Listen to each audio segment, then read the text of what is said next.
mga kadonatics, kakapasok lang. Viral ngayon ang isang attorney slash CPA or Certified Public Accountant slash IT expert at sinabi niyang pwedeng i-hack yung automated counting machine ng COMELEC. At yung sabi ng COMELEC, liar! At imposible daw ma-hack yung ACM. At ang ginawa nila, ipina-delete yung video. Di mo na makikita yun sa social media. Ngayon, naglabas na naman ng video si attorney. At pinatunayan niyang pwede talaga ma-hack yung ACM. Ang lakas ng amat ni attorney.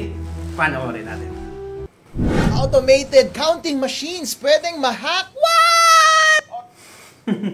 Alright, kinasuhan ako ng COMELEC dahil sa isang video kung saan pinag-uusapan ko yung kahinaan ng automated counting machines or ACM at pwede ba silang ma-hack? Ito po si Attorney Harold Respicio at kinasuhan ako ng COMELEC at ipapadisbar din daw nila ako at tatanggalin din daw yung lisensya ko bilang CPA mula sa PRC. Wow! Nakakatakot, alright? Yung video na yon na sinasabi nila ay pinatanggal na nila mula sa Facebook. So, hindi nyo ma-access. So, pag-uusapan natin ngayong araw na ito kung ano yung laman ng video na iyon. Alright. Ako bilang abogado ay isa rin akong IT expert. Kasi bago ako naging abogado ay isa akong CPA. Nagtrabaho ako sa Deloitte, ang #1 auditing firm sa buong mundo. At ang expertise ko was Information Systems Audit. Kaya alam ko ang lahat ng mga bagay na yan. Marunong akong mag-code at marunong akong mag-hack. Ang trabaho ko before was tignan yung mga kahinaan ng mga computer systems at sasabihin ko, uy, pwedeng i-hack ito, baka gusto mong ayusin. Wow. Actually, dun sa video na yun, sinabi ko lang na, oy, COMELEC, merong kahinaan itong automated counting machines, baka gusto ninyong ayusin. So, Attorney Harold Respicio, ano ba yung kaya sinabi niya yan na pwedeng i-hack kasi sa administrasyong BBM, lahat na lang pwede nilang gagawin para lang manatili sa pwesto. At for sure, mga kadonatics, i-manipulate nila ang COMELEC. Kaya, bantayan talaga ng maigi yung automated machine na yan. Let's go. Nasabi mong kahinaan doon sa video na yon. Ang sinabi ko was, sabi ko, kapag connected yung ACM sa internet bago mag-print ng election return, pwedeng ma-hack yung makina at madaya ang eleksyon. Wow, Attorney Harold Respicio, please explain. Ano ba ang proseso ng pagboboto gamit ang automated counting machine? So, ito po yung proseso. Ayon sa rules na inilabas ng COMELEC, yung automated counting machines ay nasa presinto on the day of elections. Yung automated counting machine na yon ay connected sa internet the whole day. At kapag boboto ka, ilalagay mo yung boto mo doon at bibilangin ng makina lahat ng boto. Pero yung pagbilang ng makina, para siyang nag-i-score ng basketball. Habang bumoboto ang mga tao, merong running score. Pero hindi katulad ng basketball, yung score doon sa loob ng voting machine na yon, hindi mo nakikita.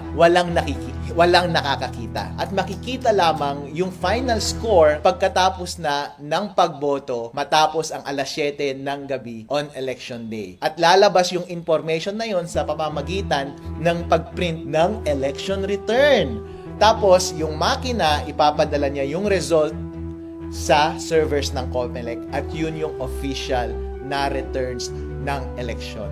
Ang concern ko was, kapag konektado sa internet yung makina bago mag-print ng election return at corrupted yung source code ng makina, pwedeng ma-hack ng isang hacker yung makina at dadayain yung lalabas na final score doon sa election returns at madadaya yung resulta ng election. Yun po ang puntos ko doon sa video na iyon. So, Attorney Harold Respicio, bakit pwede bang mabago yung source code ng isang makina?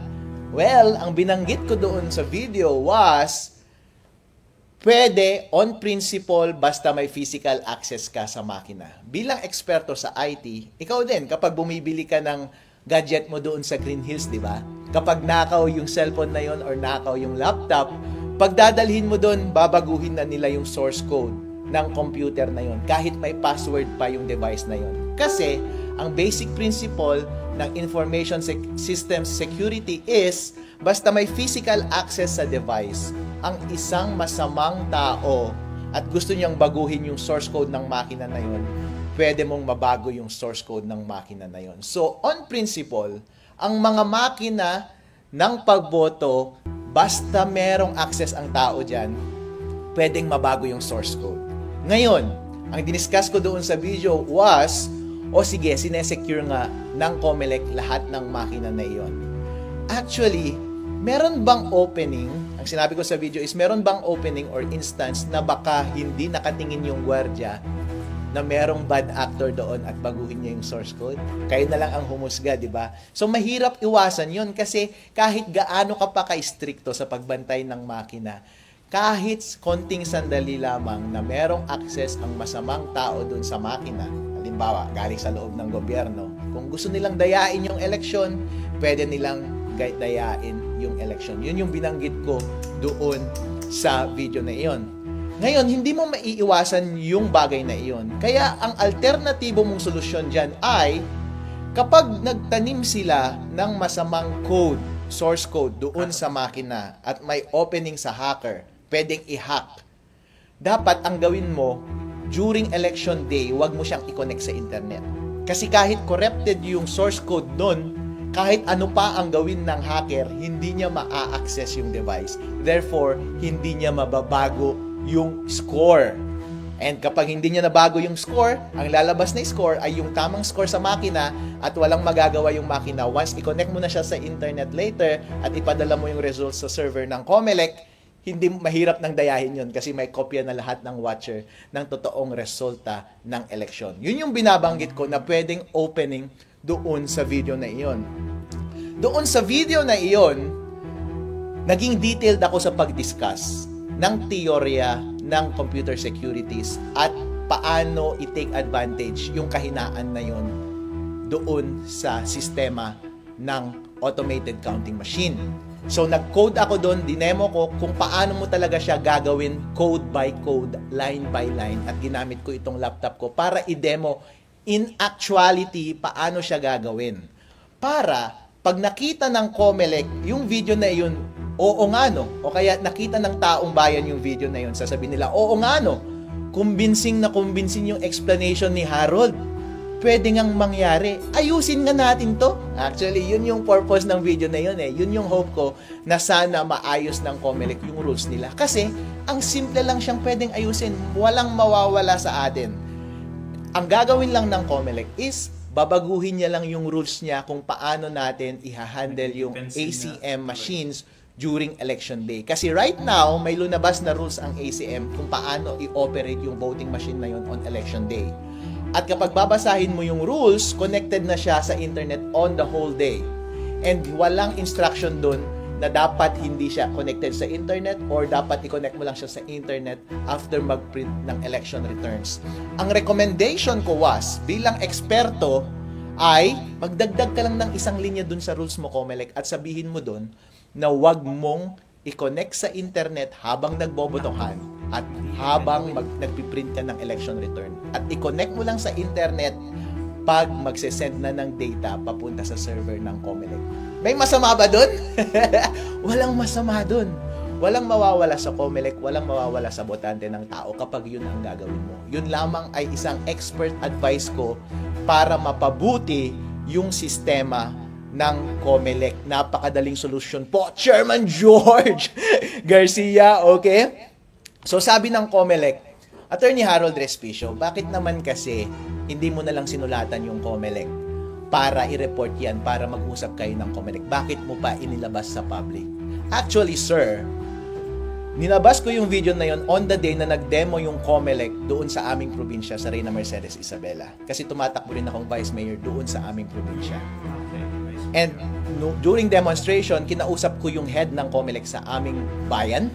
Tinanong ko siya about sa vulnerability na ito. Hindi niya masagot at dinismiss niya ako. Dismissive siya sa akin. Pinakausap niya sa akin yung provincial COMELEC. Tinanong ko siya, pinagalitan pa ako. Dinismiss niya ako at binabaliwala niya yung concern ko. So anong gagawin ko? Malamang kapag erase ko sa COMELEC, since ganun na yung attitude niyo COMELEC, wala na akong ibang choice. Kundi ibigay sa taong bayan yung impormasyon na yon at sila ang mismong magtutulak sa COMELEC na improve nila yung sistema nila. Alright? At sinasabi rin ng COMELEC ngayon, merong isang question na yang si Harold Respicio, nagkakalat lang yan ng masamang impormasyon, misinformation. Kasi kung nagsisinungaling yung voter machine natin, kung pwedeng ma-hack, meron namang randomized audit. So, tama, pwede kang mag-randomize audit. Pero ibig sabihin ba walang nangyaring dayaan? Totally, hindi. Kasi, kapag meron ako bilang hacker at may access ako dun sa automated counting machine, pwede kong piliin yung machine na pwede kong dayain. Pwede kong sabihin na itong mga makinang ito, wag nating dayain, pero yung makina number 1, 2, 3, dito sa precinct na to, dayain natin. Paano kapag dun sa randomized testing mo, ang i-test mo ay yung mga makina na hindi nadaya? The only way na pwede mo lang masabi na totally na walang nangyaring dayaan sa election is i-test mo lahat ng voting machine at i-secure mo lahat ng resibo ng boto doon sa ballot box na yon. At dapat isa-isahin mo kung nagmamatch lahat ng ballot box. Tama. At saka yung resulta ng boto. Since hindi ginagawa ng COMELEC, hindi nila pwedeng i-discount yung possibility na pwedeng madaya yung election. Yun yung point ko po doon sa video na iyon.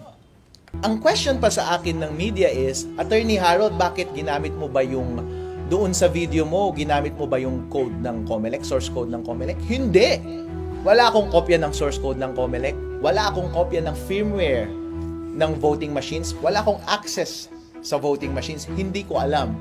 Pero lahat kasi ng prinsipyo ng lahat ng information systems katulad ng mga ACM ay pare-pareho lamang yan. Ang dinemo ko lang doon ay kapag ako ay isang eksperto, ganito ang pwedeng mangyari para maayos itong sistema ng COMELEC. So, dinemonstrate ko doon kung saan yung mahina na parte. Kapag ako yung masamang individual na gustong dayain yung makina, ipinakita ko doon kung paano mo talaga i-code. Gamit ang ibang source code, gamit ang ibang equipment. Ang ginamit ko lang na equipment is yung laptop ko, hindi yung actual voting machine. Pero, ang prinsipyo ng pandaraya ng mga makina, ng pagmanipulate ng mga makina ay pare-pareho lamang. Yun lang yung dinademonstrate ko. In as much as pwede kong i-demonstrate sa kahit na kaninong tao yung mga vulnerability ng kahit na anong gadget. Pero hindi ako nagkaroon ng access sa source code ng COMELEC at yung firmware ng automated counting machines. So yun. At yun nga, pina-down na ng COMELEC yung dalawang video yon na nasa Facebook na nakapost. Ngayon ko lang na-realize na yun pala ang dahilan. Kasi sabi ng Facebook, sabi ko, bakit ninyo tinanggal itong mga videos na ito? Sabi ng Facebook sa akin, kasi may nag-report na nagbabiolate ka daw ng batas. Sabi ko, freedom of speech yan. Kaya ako nagsasalita tungkol dito is gusto kong inform yung tao dahil kapakanan nila ito, demokrasya nila ito para sa integridad ng halalang 2025. At sana marinig ng COMELEC para magbago ng rules yung COMELEC. Actually, tinanong ako ng media kanina, so Harold, ano ang response mo dito sa mga kasong gagawin sa'yo? Kasi ipapadisbar ka pa daw sa Supreme Court at tatanggalin ka pa daw ng lisensya mo bilang Certified Public Accountant dyan sa PRC. So anong response mo? Talagang ganyan ang buhay. Wala tayong magagawa. Kung gusto nila, kunin na rin nila yung aso ko kasi gusto na naman nilang sirain ang buhay ko. Pero ang bottom line is, Chairman George Garcia, pagkakataon mo to na patunayan ang iyong sarili. Legacy mo ito. Hindi ko alam kung ito ang una o huli mo bilang chairman ng COMELEC. Gusto mo bang matandaan bilang chairman ng COMELEC na nagpapatahimik sa mga concerned citizen na gusto lamang ng tapat na eleksyon? Or gusto mo makilala bilang isang professional at mature na commissioner na nakikinig ng feedback, especially mula sa expert, at titignan mo yung sistema mo kung tama ba o mali. At kung tama, babaguhin mo. At kung hindi naman totoo yung sinasabi ni Attorney Harold Respicio, and then let the public judge for themselves. Dahil pinakamahalaga po lahat ang kalayaan ng tao na magsalita.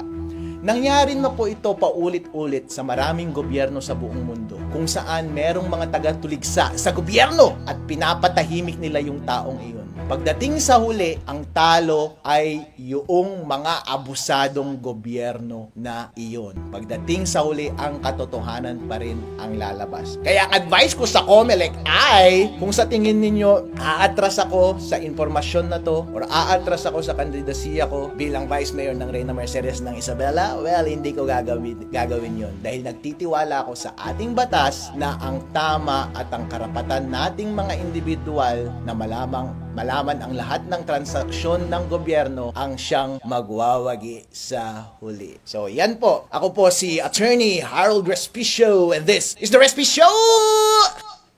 Alright, malaki talaga yung chance na ma-hack yung COMELEC. Sa panahon ngayon, digital era na tayo. At ako nga, mismo, pwede kong makontrol yung laptop mo, computer mo dyan sa Pinas. Kasi nasa abroad tayo. Basta may code lang ako. Kung may physical access yung kasama mo dyan sa laptop mo, tapos download and open the app, makontrol ko na yan dito. So, if ever may physical na access talaga, mahahack at mahahack yan. And I doubt na makikinig yung COMELEC dito. First of all, pinadelete yung video, ni-report.